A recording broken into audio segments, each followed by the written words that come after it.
ಈಗ ಬೆಳಗಾಮಲ್ಲಿ ಸದನ ನಡೆಸೋ ಉದ್ದೇಶನೇ ಉತ್ತರ ಕರ್ನಾಟಕದ ಸಮಸ್ಯೆಗಳಿಗೆ ನಾವು ಪರಿಹಾರ ಹುಡುಕ್ಬೇಕು, ಇಲ್ಲಿ ಚರ್ಚೆ ಆಗ್ಬೇಕು, ಇಲ್ಲಿನ ಸಮಸ್ಯೆಗಳ ಬಗ್ಗೆ ನಾವು ಪರಿಹಾರ ಹುಡುಕ್ಬೇಕು ಅನ್ನೋದೇ ಮುಖ್ಯ ಉದ್ದೇಶ ಆಗಿರುತ್ತೆ. ಹಾಗಾಗಿ ಬೆಳಗಾಂ ಅಧಿವೇಶನ ಯಾವತ್ತೂ ಕೂಡ ಉತ್ತರ ಕರ್ನಾಟಕದ ಭಾಗದ ಚರ್ಚೆ ಜಾಸ್ತಿ ಆಗುತ್ತೆ. ಮತ್ತೇನಾದ್ರೂ ಕೇಳ್ಬೇಕಿದ್ರೆ ಕೇಳಿ. ಅದ್ರ ಬಗ್ಗೆ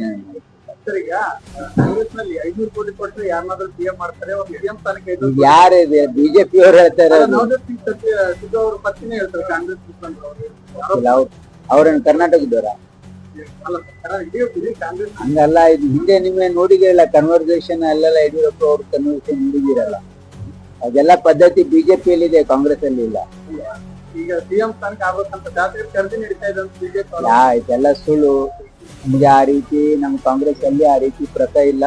ಹಾಗೆ ನಮ್ಮ ಸರ್ಕಾರ ಸ್ಥಿರವಾಗಿದೆ, ಸರ್ಕಾರ ಒಕ್ಕಟ್ಟಾಗಿದೆ, ಆಮೇಲೆ ಪಕ್ಷನೂ ಕೂಡ ಒಕ್ಕಟ್ಟಾಗಿದೆ. Thank you.